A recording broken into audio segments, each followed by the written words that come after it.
जय जय रघुवीर समर्थ. जय जय राम कृष्ण हरी.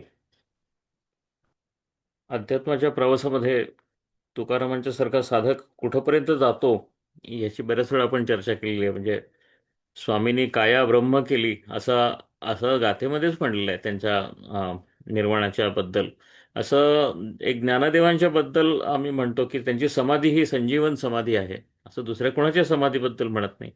तसं देह सोडण्याबद्दल फक्त तुकारामांना सदेह स्वर्गात गेले किंवा स्वामींनी काया ब्रह्म केली असा असा जो वापर आहे शब्दांचा, तो फक्त जगद्गुरू तुकारामांच्या संदर्भामध्ये आहे. म्हणजे ज्ञानाची पराकाष्ठा झाली त्यांच्यामध्ये, सगळं ते एकच झाले, ते ब्रह्मीभूत झाले असं म्हणतो, पण काया ब्रह्म केली महाराजांनी.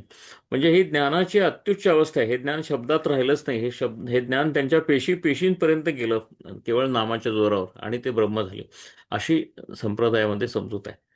हे करण्याचा मार्ग कोणता महाराजांनी सांगितलं, अनेक वेळा आपणही तो बोललेलो आहोत.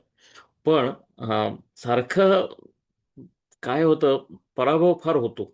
म्हणजे असे थोडं वर जातो, परत जास्त खाली येतो, परत वर जातो, परत खाली येतो. त्यामुळे सामान्य साधक वैतागून जातो की आपल्याला जमणार नाही, आपल्याला नाम पण जमणार नाही, आपल्याला अध्यात्म पण जमणार नाही, आपण त्या लायकीचेच नाही.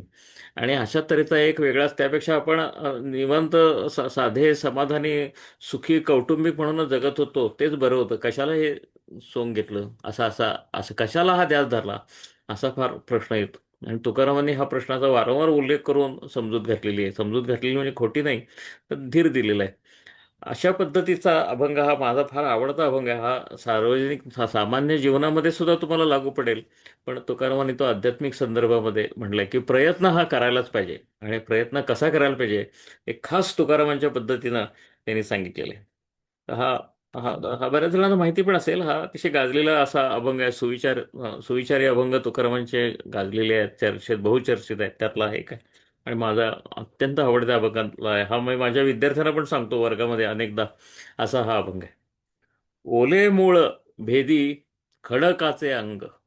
आता हे मी पर्यावरणाच्या पण क्लासमध्ये तुकारामांचा हा अभंग सांगितला लोकांना इंग्रजीमध्ये अनुवाद करून, की खडकामध्ये खडक, आता कोकणामध्ये सुद्धा तुम्ही बघितलं तर आंबा काय काय काय त्या दगडामध्ये जो रुजतो, तो दगडामध्ये रुजणारे झाडं जी आहेत ना, जो जो रॉक वाटतो, की जो अजिबातच ठिसूळ नाही, त्यामध्ये कसं काय झाडं रुजत असतील, असा कोणालाही पडणारा प्रश्न आहे. तो तुकारामांचं तर एवढं निसर्गाचं निरीक्षण होतं, त्यांनाही हा प्रश्न पडला.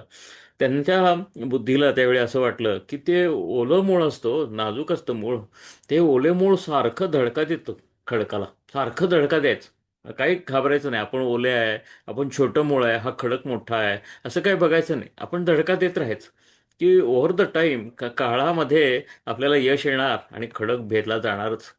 असं असं त्याची खात्री त्या ओल्या मुळाला असतं.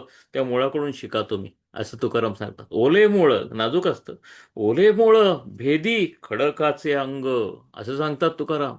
अहो, ते ओल्या मुळाला ते शक्य आहे. ओले मुळं भेदी खडकाचे अंग, अभ्यासासी सांग कार्यसिद्धी. अहो, कार्यसिद्धी कशी? अभ्यासाची सांग म्हणजे काय? अभ्यास म्हणजे स्टडी नाही. अभ्यासाचा अर्थच रिपिटिशन असा आहे. संस्कृतमधला मूळ शब्द आहे आणि मराठीमध्ये त्याचा अर्थ अगदी तत्सम भावाने तसाच ठेवलेला आहे संतांनी. आत्ता अलीकडच्या काळात अभ्यास म्हणजे पाठांतर करायचं, असा असा पद्धतीचा, किंवा मनन चिंतन करायचं, ह्याला अभ्यास मराठीत आपण अलीकडच्या गेल्या 100 वर्षात म्हणायला लागलो.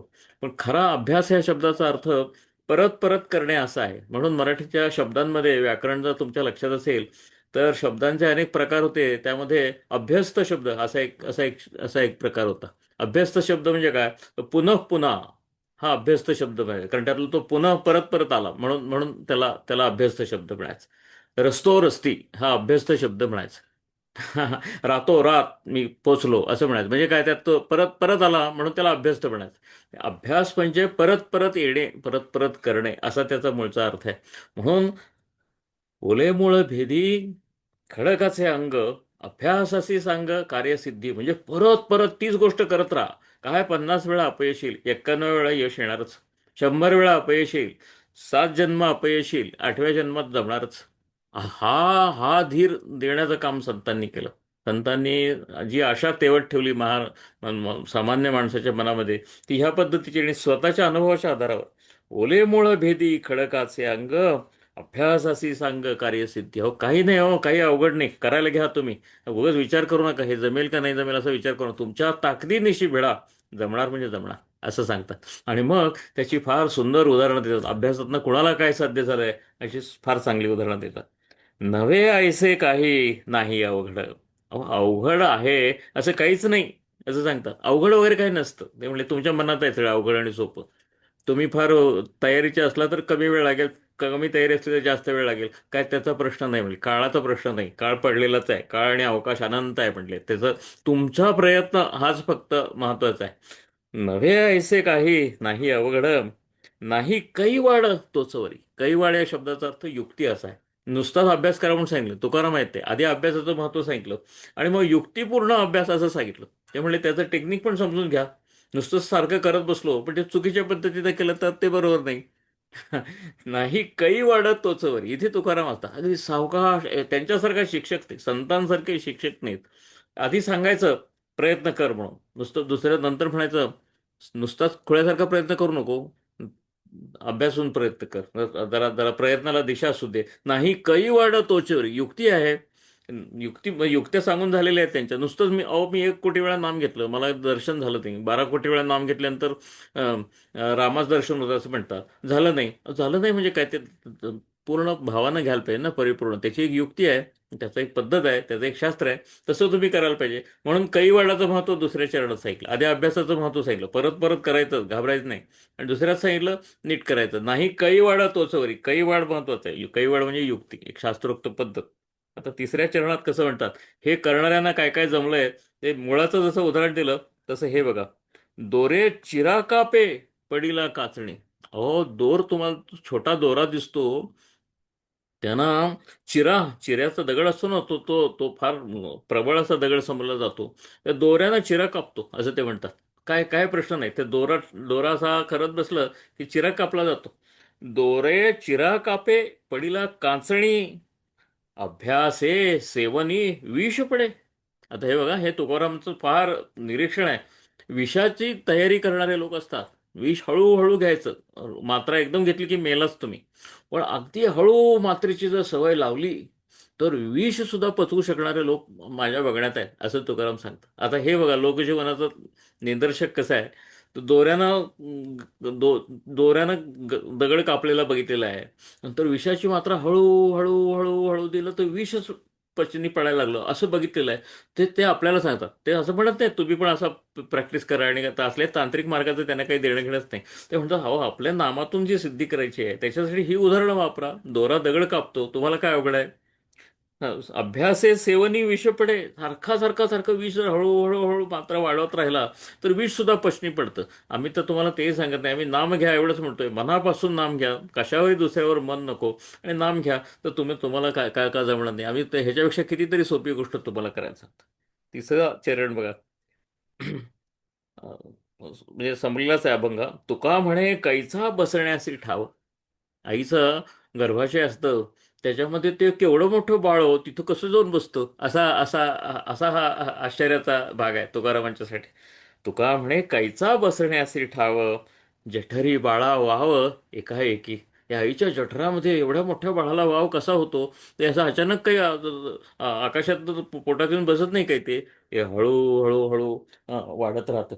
आणि हळूहळू ते वाढत राहतं कारण त्याचाही अभ्यास आहे आणि आईचाही अभ्यास आहे त्याला सामावून घेण्याचा. त्याचा वाढण्याचा अभ्यास आहे आईचा, त्याचा वाढवून घेण्याचा अभ्यास आहे. हळूहळू अभ्यासानं सगळ्या गोष्टी साध्य होतात. तर तुम्ही नामाचा अभ्यास करा, आम्ही तुम्हाला एवढं अवघड काय आई सांगत नाही. असं त्यांचं म्हणणं. काय युक्तीनं हळूहळू, अजिबात न थकता, निराश अजिबात न होता प्रयत्न करत राहा, यश येणारच. असं तुकाराम हा असा अतिशय आशावादी, असा धीर आपल्या आपल्या सगळ्या अनुयायांना, सगळ्या सामान्य प्रापंचिकांना देतात. आणि निराश व्हायला मात्र परवानगी अजिबात नाही भक्तिपंथामध्ये. आता पुढचा अभंग आहे, हा ज्ञानात्मक अभंग आहे. हा हा कसं तुकाराम सांगतात बघा. म्हणजे हा अगदी उच्च दर्जाचा वेदांत आहे, पण भक्तांना ते कसं सांगतात बघा. अमर आहा, अमर आहा. सगळ्यात भीती भक्तांना महत्वाची म्हणजे मरणाचीच भीती आहे हो. बाकीचं काही नाही. मरायच तेवढं नको वाटते, बाकी काय करतो कष्ट थोडे पडू दे तिकडं तिकडं. काय वर खाली होणार संसारात चालतंय आम्हाला, पण हे जग सोडून जायचं काय, जरा तेवढं नको वाटायला लागलंय. असा जो मरणाची भीती कायमची जी आहे, तर त्यांना सरळच आता ते संबोधून सांगतायत, अमर आहा, अरे तू मरणारच नाही, तू मरण हे तुझा भ्रम आहे म्हणून सांगतायत. अतिशय ज्ञानाच्या पातळीवरून स अजिबात अज्ञानी असलेल्या भक्ताशी बोलतायत. कोणताच ज्ञानी तुम्हाला एवढ्या प्रेमानं बोलताना दिसणार नाही. अमर आहा, अमर आहा, अरे तू अमर आहेस, अमर आहा, अमर आहा, खरे की पहा खोटे हे. आणि खोटं का खरं बघून बघता येईल तुम्हाला, मी सांगतो तुम्हाला कसं बघायचं ते. तुम्ही अमर आहात. न म्हणा देह माझा आईचा. देह तेवढा माझा म्हणू नका. देह माझा म्हटला की देह पडणारच आहे, आणि देहच तुम्ही आहात असं जर म्हणणार असाल, तर तुम्हाला मरण आहे. तुम्हाला मरण नको आहे ना, मग देह मी नाही, एवढं तुम्ही एवढा ध्यास घ्या. तुमच्या नामाच्या जोडीला मी देह नाही, हा देह नाम म्हणतोय, त्या नामामध्येच मी समाविष्ट आहे. नामातूनच मी आलेलो आहे, आणि मी नामातच विलीन होणार आहे. बाकी माझं काही दुसरं अस्तित्व नाही. हा देह आहे, या निमित्त मात्र आहे. या देहाच्या निमित्तानं मला नाम म्हणायला मिळतंय, आनंद आहे. ह्याच्या पलीकडे मला काही या देहाशी देणं घेणं नाही, आणि देह प्रारब्धावर टाकून मी माझं नाम म्हणायला रिकामा. हा उच्च दर्जाचा वेदांत आहे. इथंपर्यंत पोहोचायला ज्ञान्यांना अनेक जन्म लागतात. भक्तांना ते सहजपणानं सांगतात, न म्हणा देह माझा आईचा. तुम्हाला एकच छोटीशी युक्ती सांगतो. मगाशी युक्तीनं प्रयत्नाचं काय होतंय सांगितलं मागच्या भागात. आता ती युक्ती सांगायला लागली. ज्ञानांच्या पर्यंत ज्ञानी जिथं पोहोचतात तिथं भक्त कसा पोहोचू शकतो? न म्हणा देह माझा आईचा. हा देह तेवढा माझा नाही, एवढे लक्षात ठेवायचं आणि नाम घ्यायचं. तो प्रारब्धावर सोडा. तो प्रारब्धाचे भोग भोगायला अस्तित्वात आलेला आहे. त्याला त्याचं प्रारब्ध भोगू द्या. त्यामध्ये सुख असेल, दुःख असेल, चढ असतील, उतार असतील, जे काही असायचं असेल, मरण असेल आणि जन्म पण असेल, ते त्याचं त्याला भोगू दे. तुम्ही तो नाही आहात. तुम्ही स्वतःचा कॉन्शियसनेस, स्वतःची प्रज्ञा जी आहे ना, स्वतःची सगळी जाणीव आहे, स्वतःचा मीपणा सगळा जो आहे, तो देहापाशी तेवढा नेऊन ठेवू नका.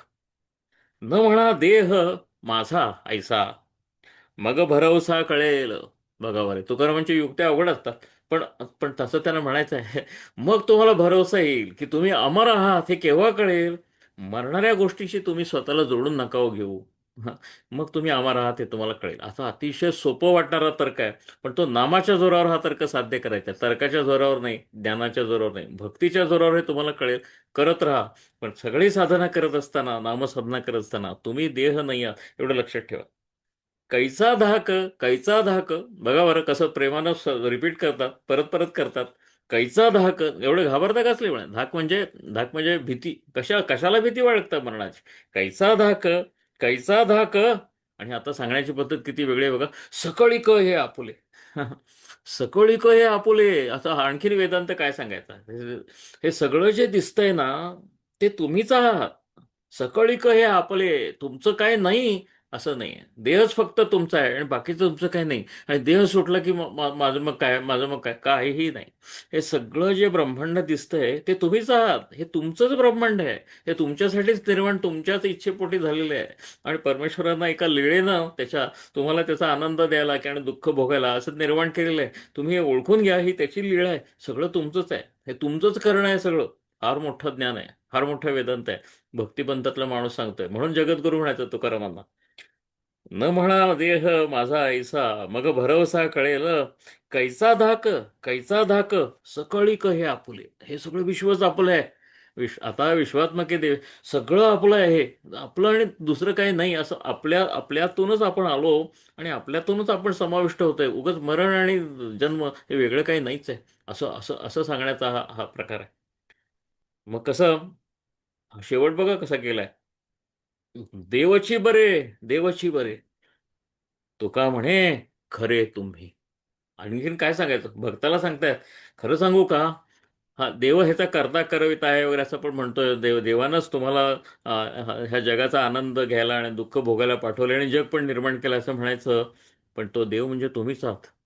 आता ह्याच्यापेक्षा वेगळं ज्ञान असू शकत नाही. आणि कुठल्याही भक्तिपंथामध्ये तुम्ही तुम्ही बंगालमध्ये जा, तुम्ही दक्षिणेमध्ये जा, आणि तुम्ही उत्तरेमध्ये जा, भक्तीनं हे रूप घेतलेलं तुम्हाला कुठं दिसणार नाही. भक्तीनं हे रूप ज्ञानेश्वरांच्या कृपेमुळं आणि ज्ञानेश्वरांच्या कर्तृत्वामुळं महाराष्ट्रामध्येच भक्तीनं हे रूप घेतलं. अद्वैत भक्ती आम्ही म्हणतो, त्याचं कारण हे आहे, देवची बरे, देवची बरे, तुका म्हणे खरे तुम्ही.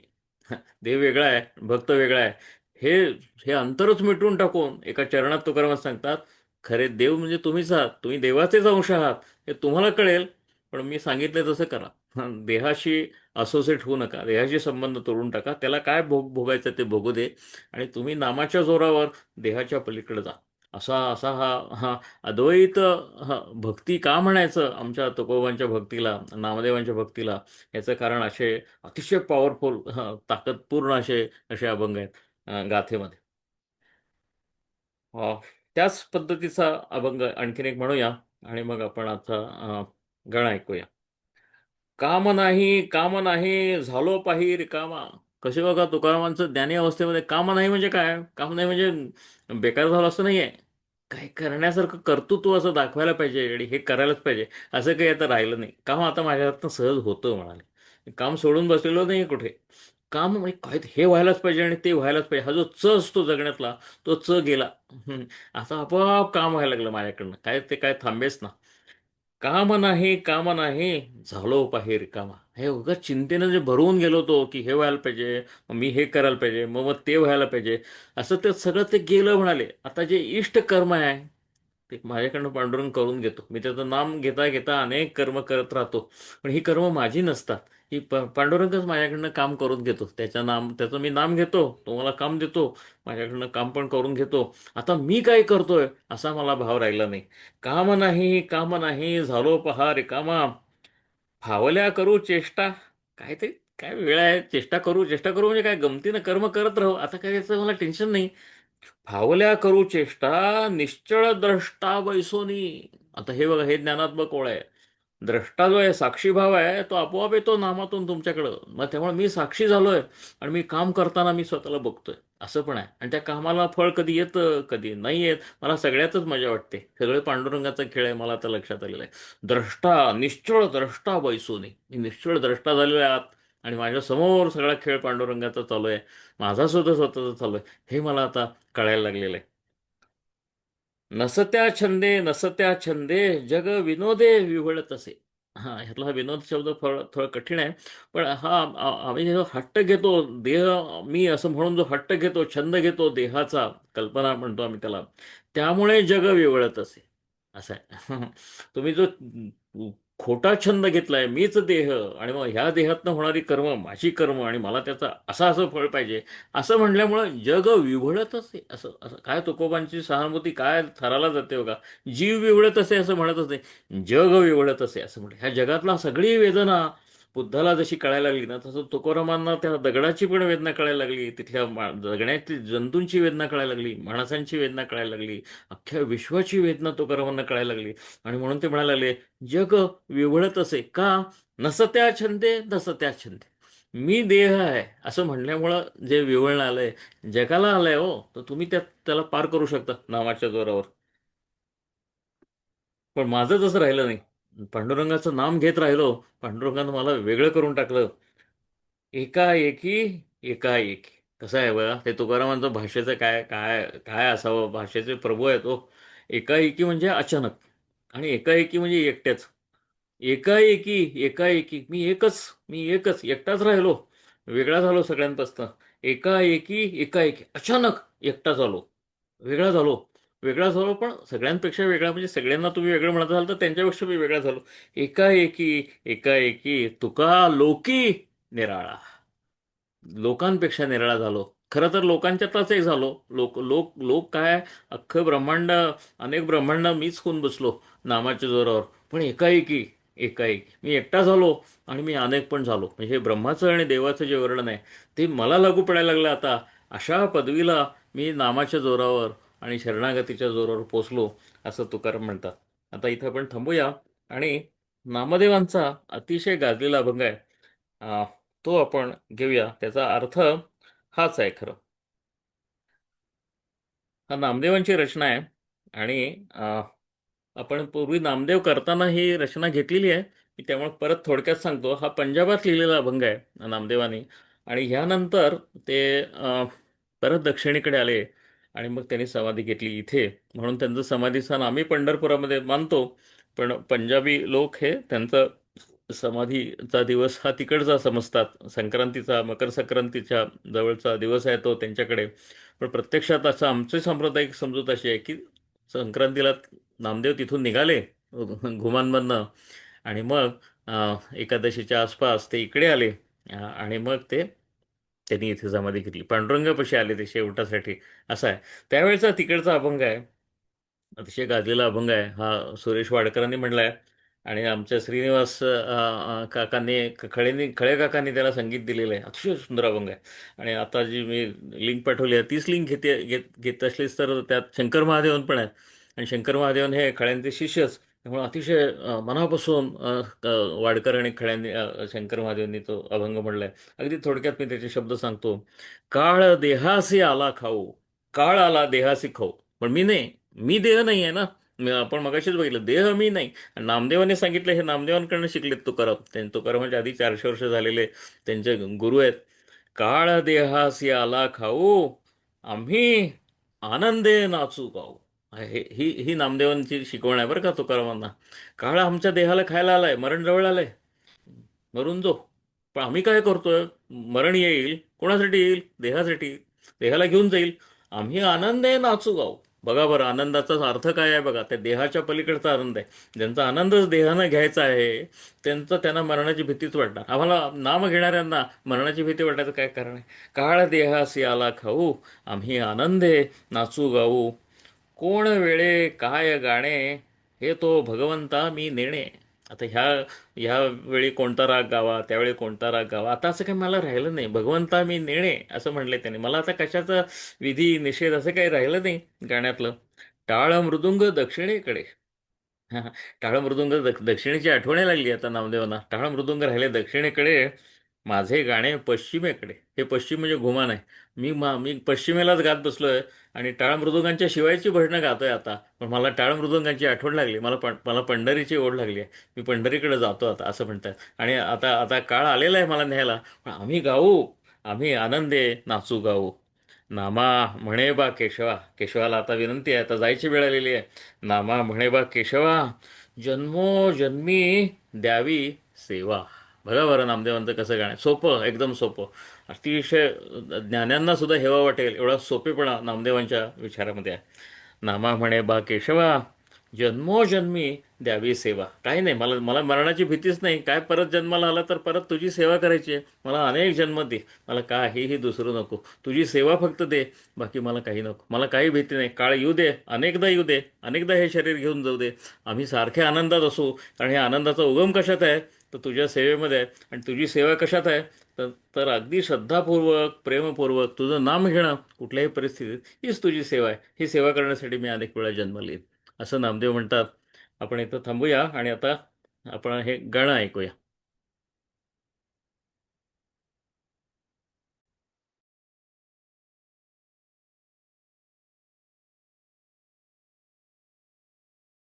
काळ देहाशी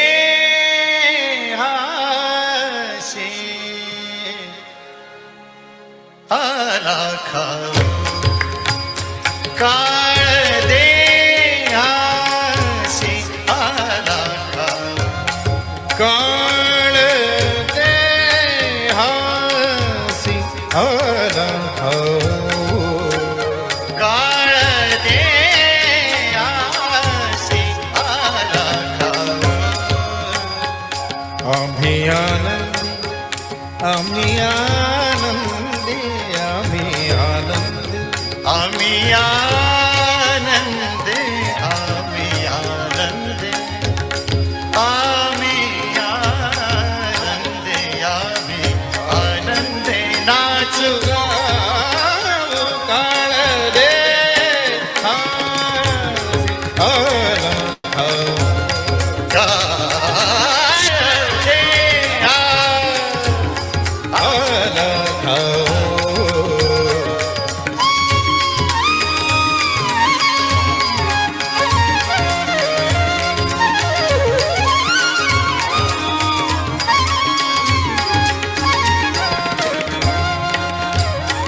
आम्ही आनंदे, आम्ही आनंदे, आम्ही आनंदे, आम्ही आनंदे, आम्ही आनंदे, आम्ही आनंदे, आम्ही आनंद नाचू गाऊ.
हे तो भगवंता मी हे तो भगवंता मी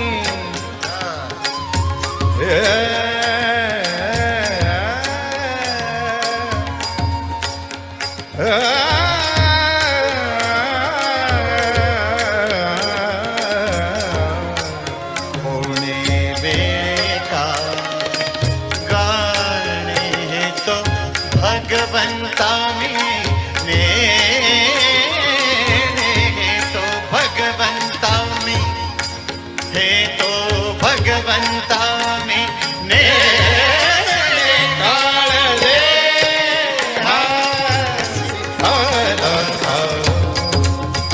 काळ दे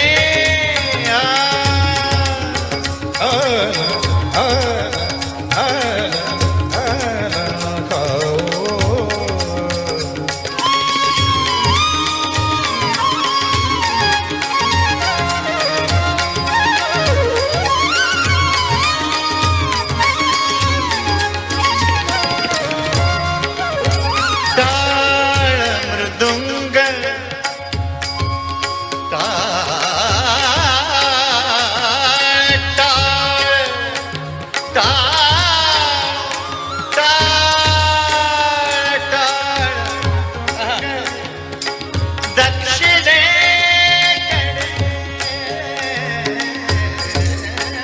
टाळ मृदुंग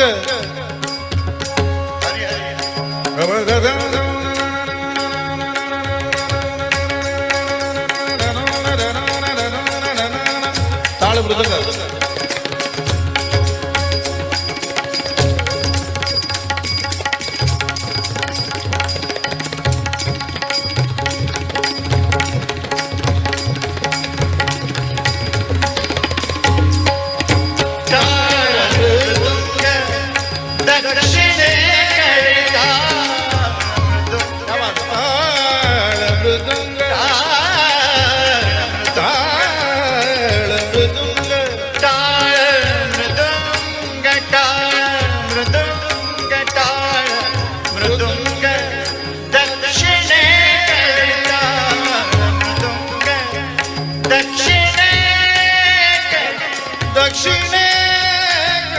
दक्षिणेकडे दक्षिणेकडे टाळ मृदुंग दक्षिणेकडे माझे गाणे माझे गाणे पश्चिमेकडे माझे गाणे माझे गाणे पश्चिमेकडे गाणे